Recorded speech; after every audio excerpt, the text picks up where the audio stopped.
practitioners of financial reporting should know, and as most students in financial reporting should also be aware of, the International Accounting Standards Board has recently released IFRS 18, the presentation and disclosure in financial statements recently, to replace IAS 1. So we now have a complete chapter on that on our website, part of our ebook.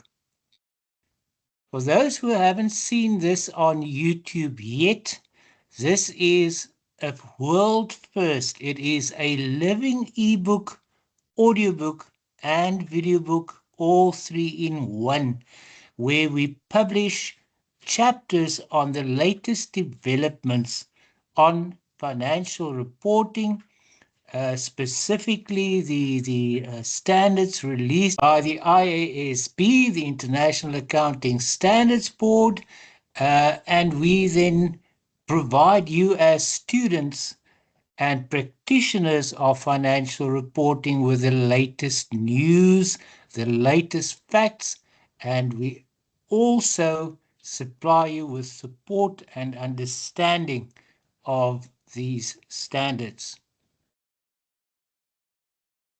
The living ebook is called Mastering Financial Reporting, and that is a living ebook where we update it continuously with new developments in the field of financial reporting, and that includes any new developments in the field of financial accounting, such as new standards or adaptations or interpretations of standards.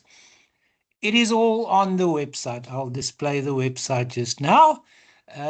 Also on the website will be a complete discussion of IFRS 18 presentation and disclosure in financial statements that will tell you everything you need to know about the new standard. I have seen that some companies have implemented it already, even though the mandatory implementation is for financial years starting on or after the 1st of January 2027. But early implementation is obviously allowed. So after this, I'm just going to display you our website where you can find all of this. As you can see there, our website is at parkerreporting.co.za. The Mastering Financial Reporting ebook is available for subscription there. So please visit the site. I don't think you will be disappointed.